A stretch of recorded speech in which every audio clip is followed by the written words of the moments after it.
right, guys, here we are back at Diesel Performance Podcast. We have Justin Zeigler, 2021 UCC champ. How are you, man? I'm great, man. How about you?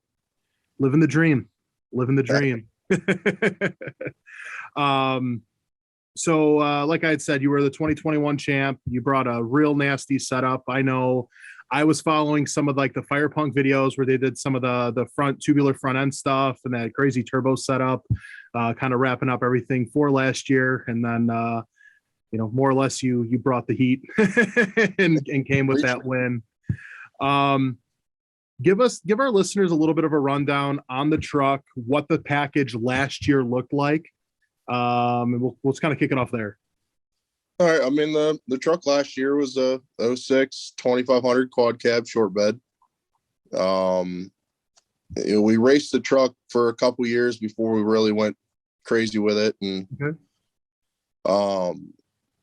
it kind of got to the point where I wanted to go faster. And obviously in order to do that, we needed to, have the guys at Fire Punk help us with, 4-link setup and, the front shocks, set up. And then it just started snowballing, turned into, a GT55, 88 mil on the manifold with a 5.3 Weimer over top of it. Yeah. And I mean, it went crazy real fast from what we originally planned. Yeah. It started to snowball and we went along for the ride. I remember seeing that unpackaging of that Weimer, for the first time in the video, and you see the size of that turbocharger and you think about like what a GT55 or like what an old 488 used to look like and how big those were early on, 8 years ago, 10 years ago. And now we're not playing. These turbochargers are twice the size of our heads. They're big units. Yeah. It's big when it makes a GT55.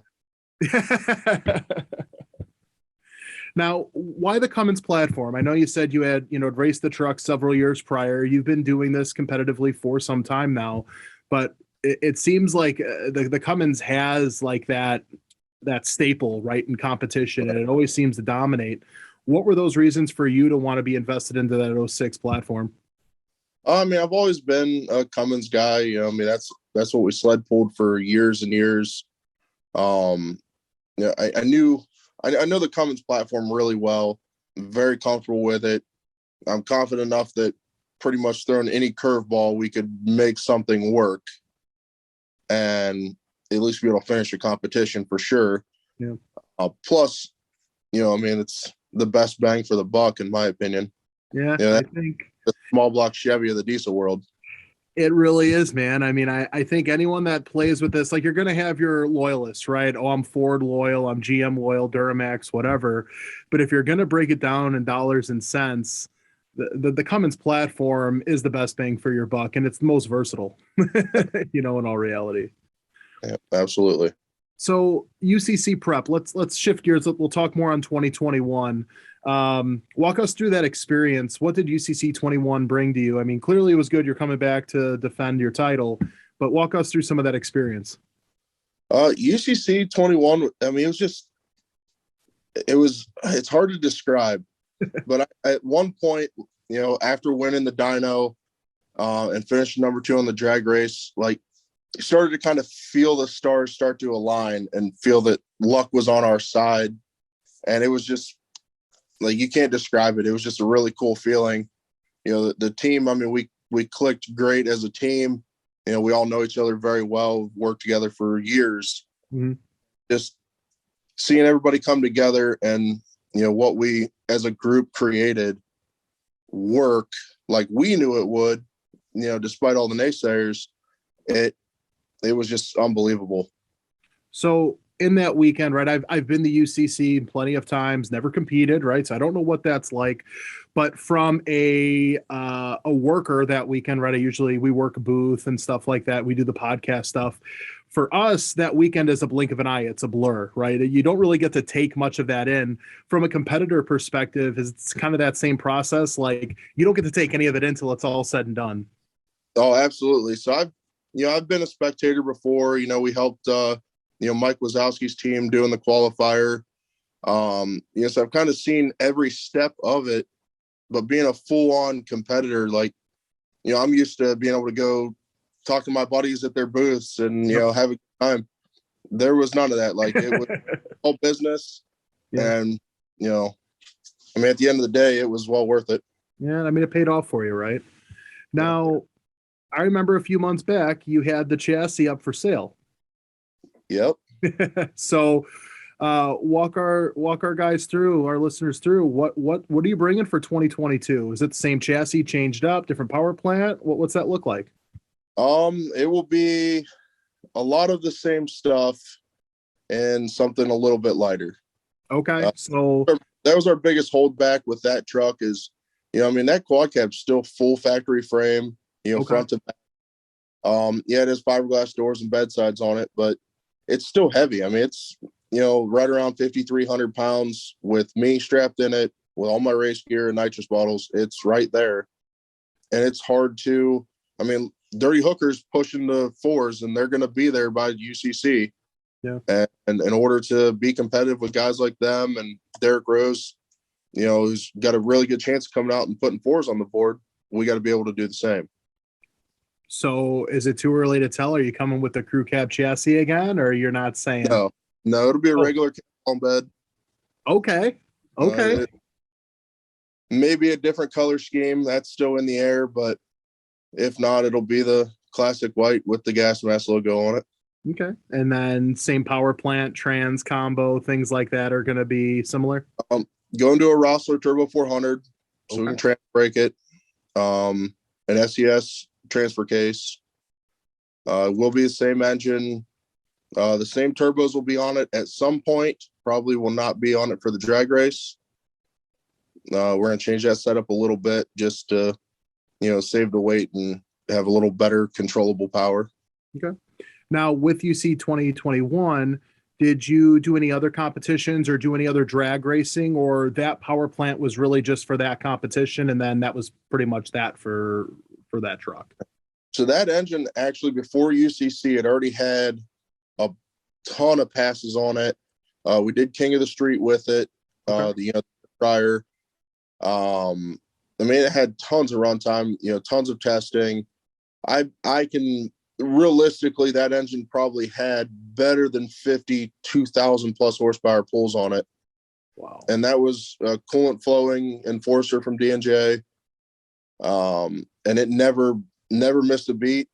The only reason we pulled it out because it's got to go in the new chassis anyways. And Drew's like, hey, let me check it out. Let's just make sure everything's good. He's making a few little changes on the oiling system, and we're putting it back in and running it. So the bearings, everything in there, everything was not abnormal. Everything looked good. No, everything looked good. So from the stats of last year, what was the best quarter mile time that you were able to pull off at UCC in 21? So 8th mile, we went a 5.3 flat at 140. Okay. And so then, mile like a beast. What did we dyno? 2443 and 3280 something torque. Wow. Okay. And that was turned down. We were kind of one of the last guys to go, and we were confident that we were going to give a stab at it, turn down to see if it would do it, just bring all 4 kits on and see if it would at least, take the lead. And it really did it effortlessly. Now, how about the sled pull last year? How did you end up finishing in that in 21? I think we ended up 9th on the sled pull. The sled pull wasn't a good showing, which is surprising being we're sled pull guys, but used to that track out there being, just real kind of shitty. So when we set that truck on kill, that chassis was going to hook on anything. And we way too much hook in the chassis. And when it got, in direct gear with the converter locked, it just pulled itself down to about 3,000 RPMs, but it would never pull below that. So I rode it out, and it went 290 something. Now, you already mentioned earlier, you're bringing a regular cab chassis into the mix this year. So one of the areas that I think you want to improve on is your eighth mile right at the track and what those times look like. Looking back on your other stats of 21, where are you shooting to see the most improvement, or what are you gunning for to improve on?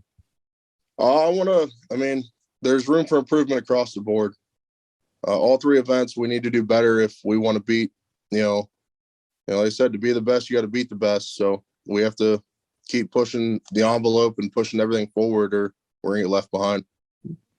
Now, going into 22, you already have an idea of some of the competitors. You've already mentioned a couple names. Are you watching a lot of these guys closely coming into the off season and now the off season? Or are you just more or less dedicated to what you guys know you need to do? You watch them a little bit. You hear chatter, whatever.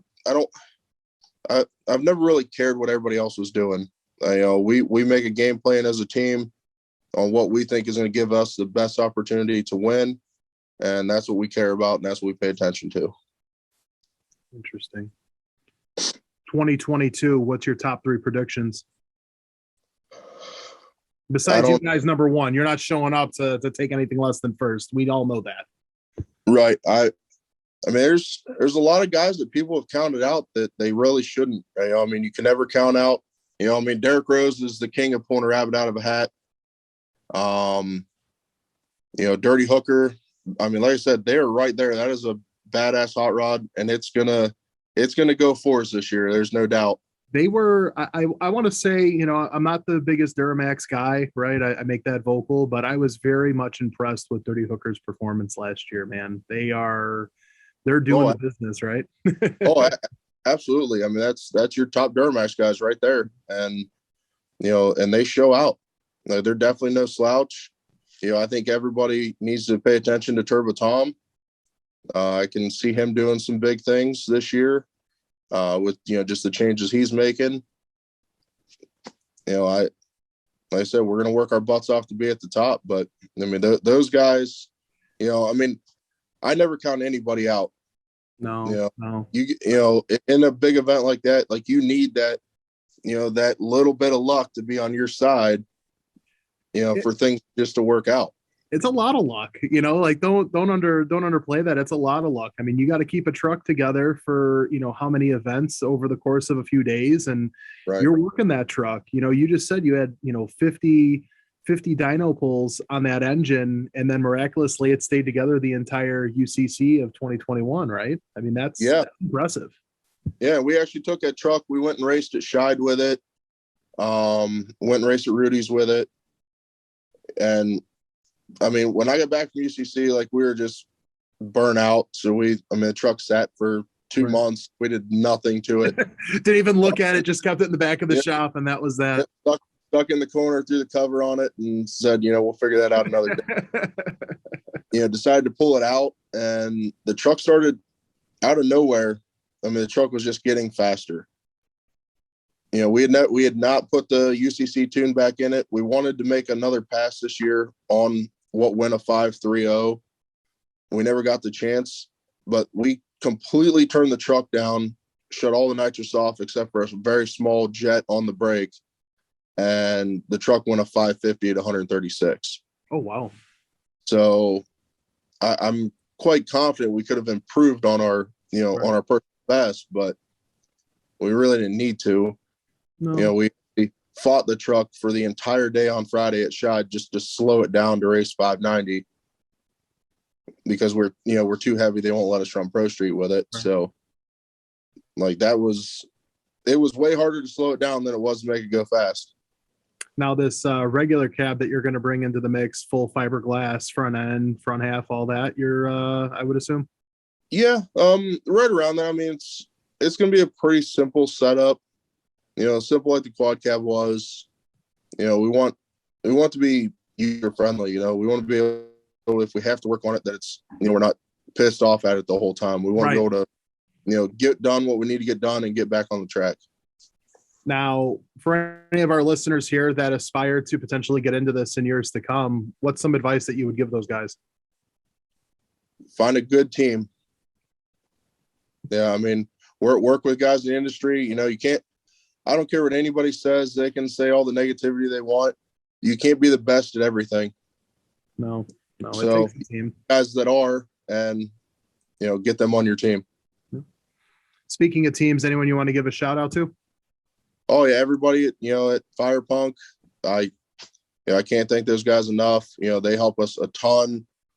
We work really well with them. Drew down at D&J. Obviously, we've proven it. There's been 5 UCC competitions and Enforcer's won 4 of them. So that speaks for itself. Yeah. The guys at Extra G, we did some testing on some injectors last year. That was actually a test set that was in the truck at UCC, which were actually smaller than what we normally ran, and we gained a ton more power with them. So those guys did great. Everybody at Kyle at Hot Shots, everybody Hot Shots. They take care of all our fluids in that truck, and with the stuff with the abuse we're putting this thing through, we don't have to worry about oil. Right.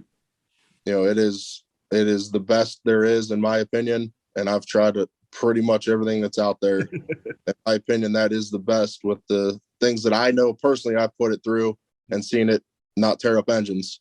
Well, I mean, the fact that you were able to get the engine to last as long as it did, and Drew was able to take it all, tear it down, and everything looked good. I mean, for him to make minimal changes, for oiling and whatnot, and to ensure that, that reliability is there in that motor speaks volume of not only the parts components, but the fluids and additives that are being added into the mix to make that possible.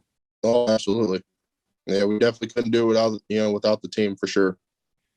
Now, for any of our listeners that want to continue to follow what progress you are going to make leading up to UCC 2022, how can they follow you? How can they get in reach with you? We'll post some updates on the Zeigler Diesel Performance page on Facebook, my personal Facebook page. I'm sure there'll be tons of YouTube videos out there between us and Fire Punk.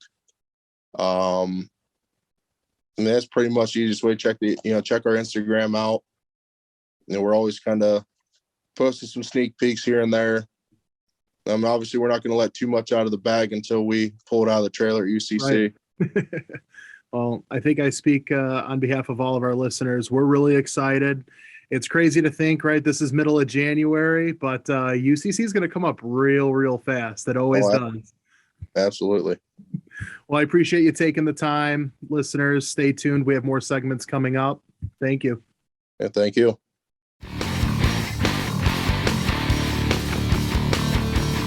Hey guys, I'm producer Justin filling in for Chris and Paul.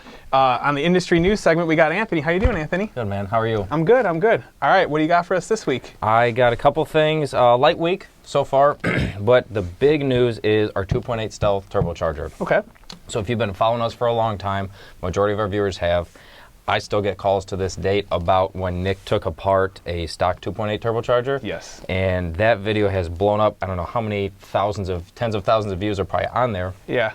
But that has always been a big kind of in the future product for us. Now we're finally here. We've got the DT44 mil turbocharger for the 2.8 Duramax, 16 to, essentially 21. They're all supported. Yeah, for sure. Anything that we have tuning for, we're going to be able to do, but those chargers are shipping out. Pre-orders are being accepted. We're going live with the product, I believe, next week. We're going to start listing it. Yeah, definitely. So, as you guys know, Paul and I do the videos here with these guys, and essentially it is very close. Yeah. We did a kind of an unboxing video, Nick and I. Gives you some tips, pointers, essentially what you expect in the box. We also have a product video, which includes that ride-along video that you guys have seen with, I believe it's Nick and Paul. Nick and Paul, yeah. Yeah. So be on the lookout for that. And I know you have another thing to talk about. Yeah, other than the charger, we're excited for that. That's been 3-4 years in the making. Since I first started here 4 years ago, that's always been like, we're working on it. So we're glad to finally have that as a finished product.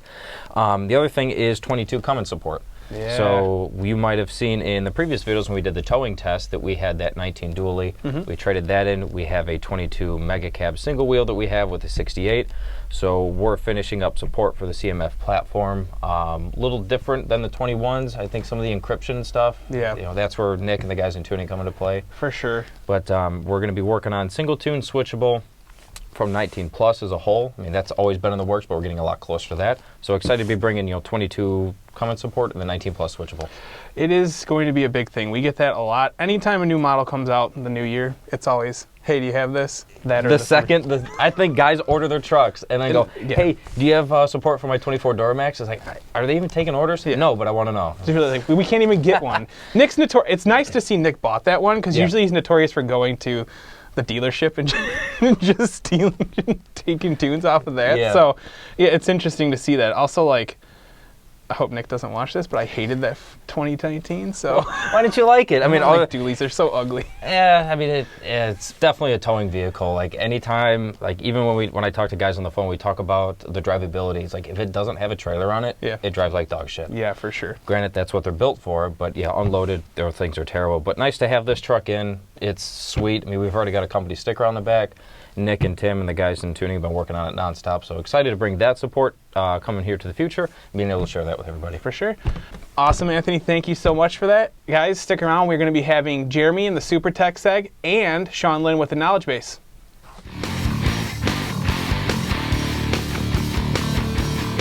What's up, guys? This is Justin, and I brought Sean Lynn in. We got the Knowledge Base segment. What'd you bring for us this week, bud? This week's segment's going to be talking about a CP3 pump replacement on an LB7. All right. So walk us through what exactly the customer called in. Tell us what happened.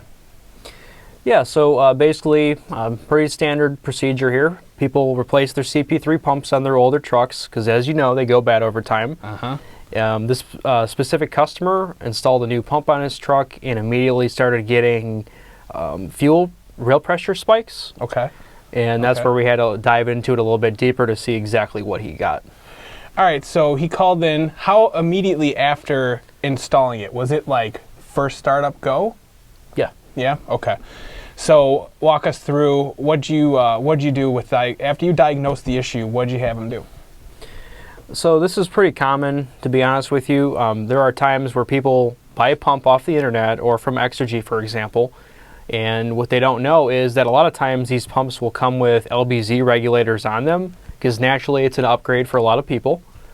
And if the truck is not tuned for the LBZ reg, it'll flow extra fuel, causing it to over spike on rail pressure.